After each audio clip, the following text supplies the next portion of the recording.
everyone, it's Kristen from Mastermind Adventures, and this week's video is going to be a little bit different because I had to record it at a time that our guest was available. So, and I might be doing this a little bit more going forward based on people's schedules. Not everybody can meet at 12 o'clock on a Tuesday. So I am happy to introduce the video, the live video. Well, it will be live, but the video that I did with Evan Colbert.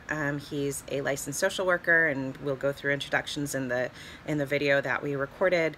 But this episode is so full of really great information for parents about ages and stages, and some really great practical ideas of things that you might be able to do for your kids that will help them to give you a break by finding something else to do for a little bit. So I hope you enjoy this video. Thanks so much for watching, and I will be watching comments live so that I can comment back with information. And of course, at the end, I will also probably tomorrow, the day after the video is live, I will post a blog post with all of the links and information about things that we talk about during the video. So we hope you enjoy it, and see you next week. Okay. Hey. Welcome, Let's Play group. I'm Kristen Kalina. I'm the owner of Mastermind Adventures. This is Evan Colbert. He is a licensed social worker here in Massachusetts, and as I think I talked about a little bit in one of our other videos when I was talking about having you as one of our guests, Evan has helped us develop Quest, which is our tabletop role-playing game, therapeutic tabletop role-playing game for kids who have autism spectrum disorders and other social needs, and also has been a key partner in helping us develop our Therapeutic Live Action role-play games. So I'm super excited to have you talk to the community. It is great. Yeah, I think it's really, I think that it's really, as we just talked offline a little bit, but I was just kind of getting Evan up to speed about what the needs of the community seem to be, the kinds of things that might be helpful to talk about. But it definitely seems like there is a unified concern, and I guess need for parents to know, what else can I do, where else can I find kids for my kids to connect with that are offline, or different activities and programs that might be useful and helpful to help it not be so frustrating for you all when your kid just wants to play Minecraft all day or Fortnite, hours a day, right? Or whatever. Yeah, absolutely. For hours and hours. So, so first off, just maybe tell the group a little bit more about yourself and your background. Okay. I am a licensed independent clinical social worker here in the state of Massachusetts, and I do both supervision of clinicians who work with children and families, and also I do therapy with children and families throughout the Bristol County area. Bristol County. And I have been working with kids and with families for the last 20 years. Wow. I officially right now have worked in my field for more than half of my life. Isn't that a weird feeling? Holy cow. That's a weird feeling. Just, every time I say it, it makes me feel like 1,000 years old. I know. Yeah. Well, we're not quite that old. I know, but, right? Yeah. But you do have a ton of experience working with kids and teens. Absolutely. And families. Kids of all ages. So yeah. Not just, excuse me, not just the littles, but also adolescents, and working with families that are struggling with things like communication and appropriate interactions together. Right. So that's kind of my specialty. Yeah. So so having been in this field for a while. Are there changes that you've seen over time in parent struggle, or does it just kind of pivot a little bit? Or do you know, it's so funny. I was thinking about that on my way over. I think that we are overwhelmed with the amount of research that we see online about how dangerous screen time is for kids' brains, and that's real. There's a very real point to that. Yeah. But I remember being a child myself, and my mom saying the same thing about me watching TV. Yeah, television. So right, and my grandmother being brain. Concerned with my mom about me, watching so much cartoons on TV or whatever, and how they were worried about Looney Tunes causing violence in in kids, and so I think that there has been just a historic issue with kids engaging in something that is all-encompassing, because I Right. think that that's how kids are. Yeah. Kids don't know how to moderate. No.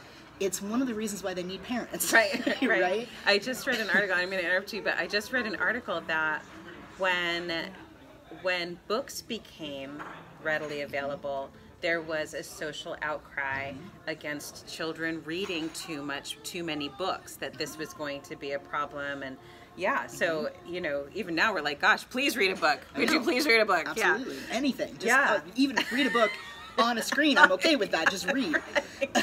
Totally, yeah. So I think the very real thing is that kids don't know how to moderate. And so Right. one of the things that we do as parents and caregivers is we moderate for them, and then we are faced with the backlash of that, right? You're not being fair. Yeah. And, you know, I'm crying and whining and I'm bored. Yes, you know, and bored, like the yeah. constant refrain of I'm bored can Right. feel really daunting for some Yeah. parents. What is the matter with my child? They are constantly bored. Right. I think that kids have always been bored. Yeah. I think that our kids today are just much more vocal about it. Okay.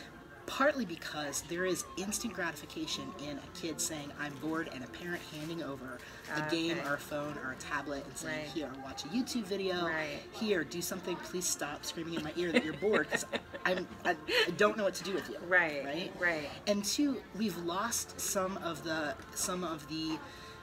I think, some of the most fundamental tools in helping kids develop their own skills and successes with dealing with their boredom. We don't let our kids go outside anymore. Right. Because it's dangerous. Yeah, yeah. Right? We don't let them go out on their bikes and ride around, you know, with their neighborhood friends, Right. because, you know, we worry about whether or not they're going to come back. Right. You know, so kids don't have as much freedom as they used to. Right. Kids are also interesting. I read an interesting report about how much time we as humans are spending indoors. Yeah. Which is, you know, increasing depression because of lack of, you know, melatonin, or Right. Vitamin D. vitamin D from the sun and all of that kind of stuff. So those are all things that we're juggling now in the 21st century that, you know, when I was a kid even. Right. My mom didn't have to worry about. She literally locked the door, Yeah. sent me outside, locked the door, and said, don't come back until the car lights come on. Right. Ma, that's like 12 hours. Right, You right, know? Okay, yeah. it's summer. Go. I don't want to see you. Yep. So we can't do those things with our kids. Right. And so what those tools are being replaced with frequently is screen time. Right. Right? Right. Yeah. And I know that I was surprised, because one of the questions that we asked as like a gateway question to get into the group was like, okay, you know, what's your biggest struggle?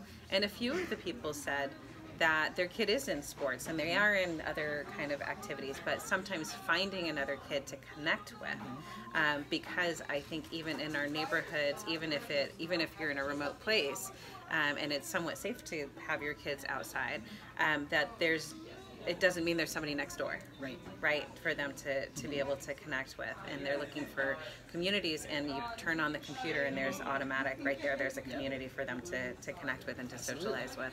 And another thing that we had talked about is that kind of unstructured play. You know, we just actually posted a video, I think it was this week, but by the time they see this it would have been last week, about you know, how animals need to play and how their brains develop, you know, with a lot of playtime, and how that is so necessary and good.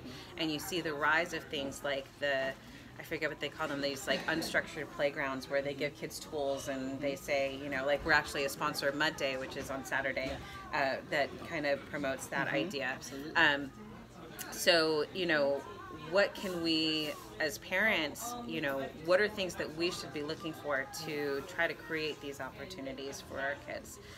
And again, it's different at different ages, right? You know, you've got little kids, you go to the beach, they automatically have a place to play, where if you've got a teenager, it's a whole other... And I think that, you know, as we get older, one of the struggles is we have to look for more structured places, right? Because we can't just turn them out into the community and say, go play. You know, I'm done with you. Don't come back until you're dirty and it's nighttime. Right. So, you know, thinking about ways of reaching out into the community, like the Boys and Girls Club, is going to be so important for people during the summertime, especially. They have programs all the time, right? And they're fairly friendly to low income, you know, so it doesn't matter what your income level is. That's a resource that you should be able to have access to. So the YMCA is the Boys and Girls Clubs. Yeah. Absolutely.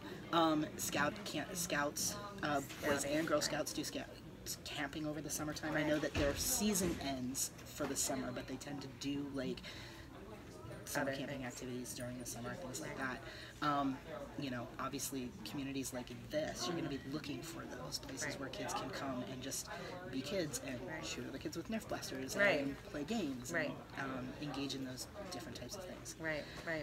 And you know, developmentally, I know there's, I think the article that I read most recently was about how babies, you know, pretty much don't even hand them a phone, like don't even hand them a tablet. Absolutely. I mean, if you think about what is happening in the mind of an infant, right?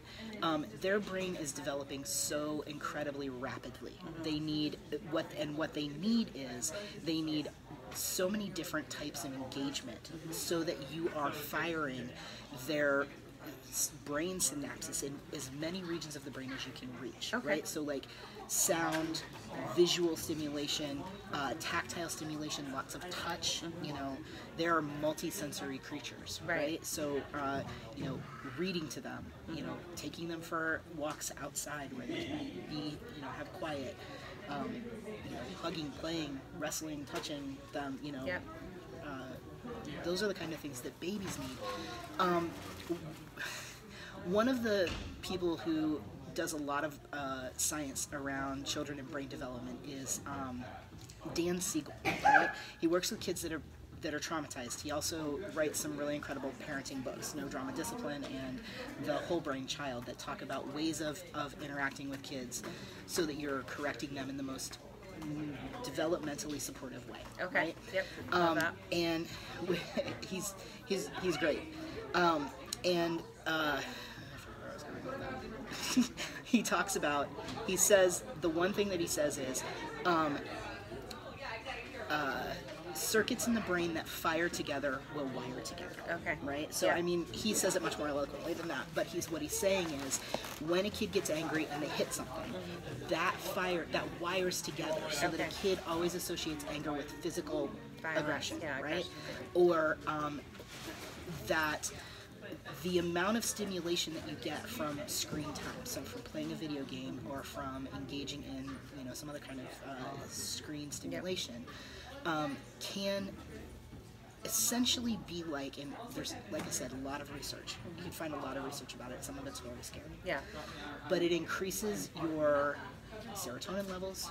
It increases your dopamine levels, it increases your adrenaline, your sympathetic nervous system gets activated so that you are in a kind of an accelerated place, like fight or flight, even though there's no danger, right? So that happens to your system, right? Just because it's so exciting what's happening, especially for a little kid who doesn't have any concept that this is something that isn't real. So that's the other thing, is the developmental piece for someone who is, you know, 3 and 4 years old or younger, they don't have any concept that what's happening on the screen isn't real. Right? Their sense of permanency isn't even fully established yet. You know, they still on some level think that when you play peekaboo, you go somewhere. You know, so for that kid, they're not differentiating between what's real and what's not real. So so when they get that stimulated, their brain is wiring together that stimulation comes from screen time. So the absence of screen time is such a depressed mood, right? That they think that normal non-screen time is depressing. So their system is depressed. They get the idea that when they're not engaged in the screen time that they are in fact depressed. So it's very, very hard for them to find joy in taking a walk, or joy in coloring a picture, or joy in doing some of the other things that just are normal. Right. Now this is true not just for little kids, but also, you know, I just read an article about how there's screen time addiction, that they are equating screen addiction to heroin addiction in teenagers. Oh my gosh. Yes. Wow. So that's it's intense. Not every kid that I don't want everybody running out and pulling the screens out of their kids' hands and going, "You're an addict!" It's crazy. But they are identifying that there is such a thing as screen addiction, and when the interaction within the teen reaches that level, it looks in the brain scans the same as a heroin addiction. Right? Yep. So you know, that kind of takes us back to the importance of moderation, right? So decreasing, you know, making sure that kids are getting stimulation from other things that are not screens, Right. reading, Right. being outside. All of those things are really important. It allows them to develop those parts of the brain in an unstimulated way, Right. so that they're capable of finding joy in doing something as mundane as coloring a picture. Right. Now we say mundane because of the level of stimulation. Like, it doesn't stimulate a 9-year-old the same way that being on a screen does. Yeah. So we think of that as mundane, but we as adults know that there's beauty in art, that there's Right. beauty in nature, that there's beauty in those things. So there's reward. It's rewarding. It has its own Exactly. set of rewards. Right. So there must be guidelines of like how much screen time is too much screen time. Is there a good place to go for that, or is it so much a matter of opinion at this point? It is so much a matter of opinion really at this point. is? It really Wow. still is. So, you know, Fantastic. you hear everything from 2 hours to 4 hours. Okay. Right? Depending on how much. And also, what I would say, some of my recommendations are between 2 and 4 hours, right? Over 4 hours, and that's almost four hours is half of a school day. Right. Right? Yeah. So if you're going over that 4-hour chunk of time, they're spending their entire day Yeah. engaged in the screen. Right, Right? right. So I would say if you're going to start to limit it, Yeah. especially if you've got a kid who's going to be so resistant Yeah. to it, start slow. Yeah. Right? And do you recommend that we start with like, you know, having a planned activity kind of a thing? Like, you know, there's something kind of to go to from this? I think that, well, you know, again, we go back to the need to stimulate these kids in multiple ways. So Right. they really do need some reading time. Yeah. Right? They need some creative art time. Here, read, write, or draw is a lot of times what I'll say to my daughter when Right. it's her screen time is over for the day. Yeah. I'm bored. Hi, Right. bored. I'm done. She hates that. Oh my god. I can just picture her rolling her little eyes at you. She's like, I hate it when you say that. I'm like, I know. I hate it when you say I'm bored. Yeah, so yeah. we're even at Right, that point, exactly. right? Yeah. But you know, so figuring out, you know, like read, write, or draw is oftentimes what I'll say to her. Read, write, or draw. Read, write, or draw. Read, write, or draw. That's a good, yeah. Go do something, and it kind of rhymes too, so it's Yeah. just easy to flick off. Yeah, the yeah, tongue. yeah. You know, having them, you know, if you've got kids that are really resistant, doing something with them is going to be really important. Right. This is actually a strategy we call hurdle help. Hurdle help. Okay. Hurdle help. Yep. Right? I am helping a kid over a hurdle. Right. Their hurdle is they don't know how to engage in the world without screens. Right. So I am going to do something with them. Right. I am going to drag them Yes. with my headphones on because I'm so tired of hearing them say Right. I'm bored. Right. On a walk. Or go Right. to the, go walk down by the waterfront. Yeah. Or do, with little kids, do a scavenger hunt. Yeah, yeah, you yeah, know? yeah. Do an adventure. Have Yeah. a story adventure about what you're doing on your walk. Like, engage them. Right. Kind of what you're thinking about are up energy activities Yep. that increase the stimulation to mirror what's happening when they get on the video Okay. games, right? So you want something that's going to release some of the same chemicals. Exactly. You want them Yes. to get some vitamin D and some serotonin and Absolutely. some dopamine by doing something else. Absolutely. You know, when my kids were younger, and actually I think I set this up as a post coming up, but maybe I'll move it up in the line. But letterboxing was something which is, you know, because I know a lot of you have to be kind of like I am in that. I'm busy. You know, we've got a lot of Seriously. things to do. We're Yep. trying to clean the house or cook or, you know, just get something done. And you don't have time to create a scavenger hunt, right? There's a downloadable one on the page right now. There's a ton of downloadable stuff that you can just Just listen. You know what, busy parents, Pinterest is your best friend. Pinterest. Pinterest. There you go. You heard it. Yep. You heard it from the expert. But letterboxing is kind of like that. It's sort of like an offshoot of geocaching. Have you ever gone letterboxing? I've gone geocaching. Okay, Which is awesome. so which is awesome, but we found geocaching a little frustrating because I had kids on the spectrum, spectrum disorder, autism spectrum disorder, and if we couldn't if you didn't Find have a it. super accurate Right. whatever that thing is that tells you your latitude God and longitude. forbid there wasn't anything there. Oh, unless, yes. Oh, yeah. God forbid there's not something there. Oh my gosh, it's like the worst in the world. Yeah. So, but letterboxing is kind of related to it, but it gives you landmarks. Cool. So you're looking for the rock that looks like a dinosaur, and you're looking for very specific visual things that my kids could understand in their young brains, instead of just a list of numbers that they were like, I don't understand this, where are we going, this doesn't make sense. And it was like, oh, we found this, and now we're going to look for the tree that's, you know, we're looking for the birch tree with this on it. So is that a thing, that there are things set oh up yeah, for? Is that, letterbox. like, you can just go on you can and go letterbox on and... Yeah, I think it's atlasquest.com, and I'll link it in the comments.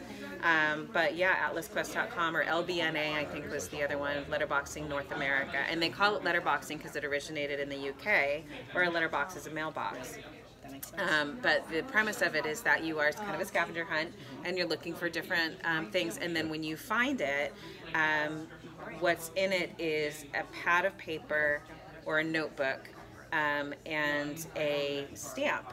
So you bring a stamp with you, and you leave your stamp, you know, so we all had our own little stamp, and you can sign the book, and then you take a copy of the stamp that's there. And oftentimes they would theme it with, like, the, you know, the type of a scavenger hunt that it was, you know. So there was, like, you know, one at a baseball field, and so it was like a little baseball stamp.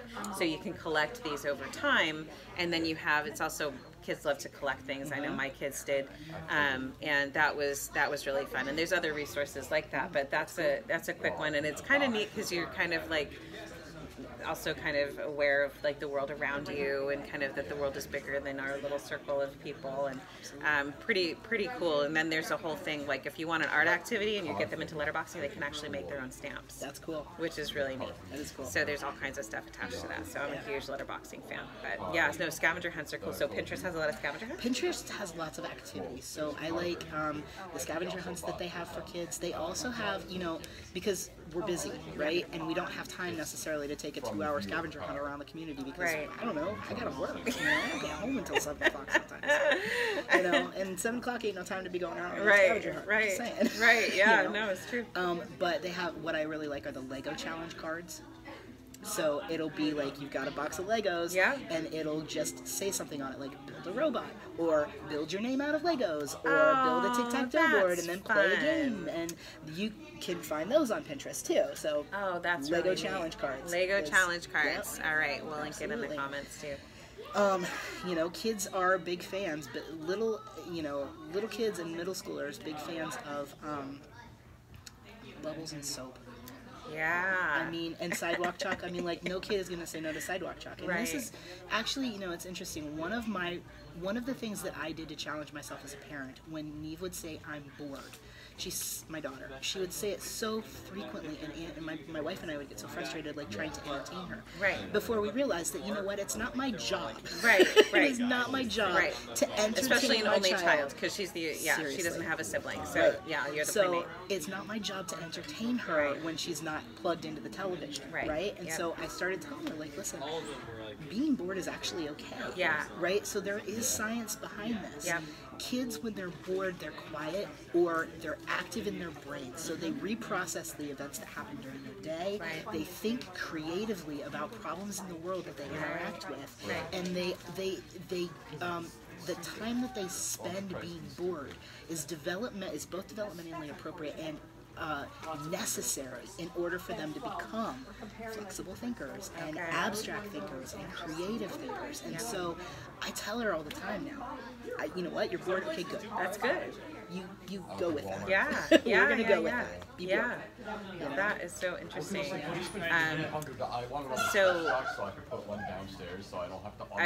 was actually, one of the things on one of the suggestions for, like, things that your child, you know, because there's a lot of these 50 lists, you know, 50 things or 100 things your kid can do, and one of them that I thought was really interesting was, like, get a blanket and go lay in the grass and look at the clouds. You know, and that kind of goes to that, right? It's kind of just that that time to kind of think and just, you know, because what is it that boredom is the mother of invention, or necessity? Necessity is the mother of invention. The mother of invention. So well, and boredom for kids is, and like I said, you know, boredom is so important. And you know, we I was actually just thinking about this. We used to build sensory boxes for kids that I worked with, right. Which provided lots of sensory stimulation for them when they were feeling dysregulated. Yeah. Right. Yep. And I think that you could really do something like that for a kid, especially if you're a busy parent, right. building a board box. Yeah, Call it the board box. Right. You know. Right. And put in a drawing pad, some colored pencils, some crayons. Yeah, I was thinking like an art station. If you had a section where they could just go and get those things for themselves. You know, Legos in there. Right. You could put some Lego challenge cards in there. You could Right. put something, and then you can say, when they say I'm bored, you could say, you don't have to like think of something really clever on the spot. Go Right. to your board box. Right. You know, get something out of there, or sit on the couch and whine about being bored. Right. But silently, because I'm done hearing it. So I got things to do. Right. And on my list is not listen to you complain. Yeah. And don't be afraid to let your kids sit in silence. Yeah. Right? Like even stewing on the couch, because that's where they're doing that creative processing. That's where they're doing that abstract thinking. Yeah. You know, they're reprocessing their day, which is so important. Yeah. You know, because they think about things when they're doing that, about how situations could have gone differently, or what who said about who, and how that might have changed if they had done this thing wrong, or this thing differently, or this, you know, whatever. And how do we scale that for older kids? So I think because it's easy to have like a you know, a board box for little ones, or up through even early middle school age. But then once they start getting into later middle school and high school, you know, I think finding something for them that's compelling enough to get off the screen is a little more challenging. And we also want to give them more choice, right? So I think that actually you kind of flip it when they're teenagers. So when they're younger, you're limiting their screen time and giving them all of these other things to do. When they're teenagers, they're earning their screen time. Oh, they're earning it. Yes, because they, I you like know, this. yeah. So they're earning it. They are getting chores done. They are doing their homework. They are making sure that their bedroom is clean. They are making sure that they have done, you know, maybe even working into that some exercise. So you have taken. So in the summer, I've got my teenager, and they want screen time. So I have control over screen time because I've got control over the internet. Right. Yeah. Or you know, if they shouldn't have a phone. I mean, they shouldn't have a phone that doesn't have parental controls on it. Right. So finding those resources and using them. Microsoft has parental controls. Kindle has parental controls. Everything has parental controls. So engaging those parental controls. Right. So I will lift those parental controls when you have woken up, gotten a shower, fed yourself breakfast, gone outside for an hour and a half, done something, take a walk, do, you know, something. Yard work, do something. Right? Read a book. You know, you spend some time reading. You know, do your chores. So you need to gather up your laundry, take out the trash, you know, mow the yard, whatever. And then when you've done that, and it is, you know, after lunch, or you know, right before dinner, or whatever time, I will lift the parental controls and you can have access to the internet. So we're still the gatekeeper. We're still the gatekeeper. You know what? You know me. I'm famous for saying this. Kids don't have a fully developed brain until they're 26 years old. 26. It is his favorite thing to say. It is. Because I have teenagers. Your child's brain is not fully developed. So, and the place that it is not fully developed is in the frontal lobe. That frontal lobe is where we make all of our rational decision making. That's where we do all of our rational decision making, all of our like future orientation planning, all of our like cause and effect thinking. If I do this, then this will happen, and that's bad. Right. Or that's what I want. Right? So that isn't, they're not there. They're actually in a place called the limbic brain, the limbic system, the limbic part of their brain, where it's all about, it literally is the drama center of the brain. It's all about relationships. It's all about, you know, how you are looking at me, and what that means about me, and how you are talking to me, and what that means about me. And they don't have the ability to gauge the consequences of their actions and the results that are going to happen because of that. Right. So we have to be that gatekeeper for them. Yeah, and I'm wondering, as you're saying that, if that's why, because of course there's so many articles about young people who are depressed, and comparing themselves to not Pinterest, Instagram, and you know, all these brand things that make them feel less than or inferior in some way. that's and that's exactly really why. bad for their brain. Well, it's really bad for their character, Yeah. right? But it's where their brain is. You know, it's like that is the truck that they're driving. You know, like you know, you may want them in, you know, some, you know, minivan, and they are driving a fast car. Right? And they can't. That's because that's where their brain is. So allowing them to have access to all of those things without any parental controls can be so damaging to their character, because that they're trying to individuate, right? So they're trying to define who they are apart from you now, right? Because before they were defined through you and by you, and now they're trying to individuate. They are trying to group themselves with their friends, and so they're trying to establish themselves in the community at large, both, and in their small friend groups, right?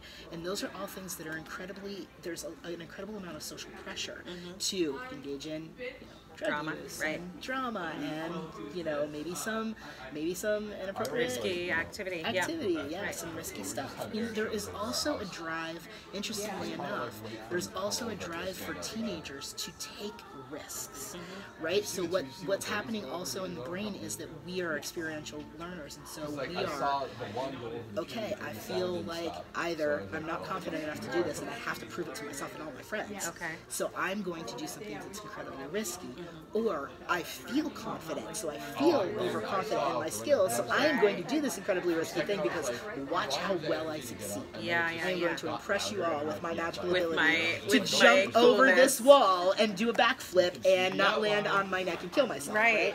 So there's a drive for teenagers. That explains Dude Perfect. Wow. I'm just saying. No wonder that's so popular with the kids. No, so sorry. Go ahead. No, it's okay. It's truth though. But another thing that you can do is find ways that are monitored or that are kind of controlled chaos for your kids to take risks. And one of the things that I actually really like about the LARPing program that we do is it allows for natural, safe ways for kids to be risky. You know, to like jump out of the woods and go like a skeleton warrior you know, and chase some kids around with a foam sword can feel incredibly challenging and incredibly risky. But it's completely safe. They're chasing them around with a He's talking about our live action adventure program, live action role playing program. We talked a little bit about that in the last video. But live action role play is role play, but it's in real life, and people often have foam swords.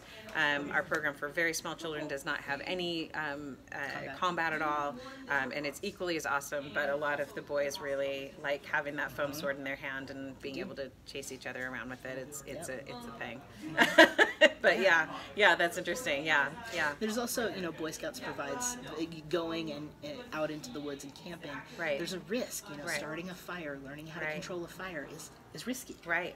And it's got that same payoff. So engaging in those things for teenagers is going to be really important. So, so looking for opportunities for them to find their way to take risks within the safety and the community things. I'm wondering also about like volunteering opportunities and things like that might also provide some of that, where they feel like they've got some distance from mom and dad, and they're kind of on their own 2 feet, and they can have something to be, you know, kind of proud of. I really did a lot of work with kids when I was working in Vermont with the local animal shelter. It was really great. So as a therapist, I would take the kids to the local animal shelter, and they would do a lot of volunteering there with the cats and the dogs, like walking dogs and patting cats and socializing animals. It was great. You cannot get a lot. The amount that you get out of petting a small furry animal is activating as a video game. So you're getting it's a multi-sensory experience. Okay, that makes sense. That makes sense. You know, if you have the time and the energy and the effort, take your kids to the local animal shelter and volunteer with them. Just that's a great suggestion. Have a safety plan for yourself in case you're an adopter. That would be my sister. Don't foster if you're an adopter, or you'll have 27 cats, and then you'll be that person. And then you're the cat person. Yeah, who knew? That's how it starts. That's so funny. Great. Well, do you have any suggestions about, like, if there's a mom out, because the other thing that, as you were talking, I was thinking about is, like, my kids were homeschooled and some of their school is online. So they're getting screen time because they have to get the screen time to get their work done, right? And then, you know, we weren't geographically close to others, and so for them to connect, they used screen time to connect with others, you know, and they did other things. But do you have suggestions for what we can do for that? I would say that one of the things to consider, again, like I said, we've been having this struggle since the like dawn of time. So, you know, it was TV, it was books, it was now it's screens, right? Is to think about how your child is engaging in screens, right? Reading a book online is still reading. It's activating that part of the brain that requires the production of imagination. So don't worry about the Kindle. So don't worry about the Kindle. Don't worry about the Kindle for that, right? Also, make sure that and then, you know, watching television is kind of the same way. It's not as it doesn't have to be as escalating, as stimulating as playing a, you know, video game, right? Or engaging in some kind of gameplay, right? So, you know, make sure that your kids aren't also watching stupid stuff online.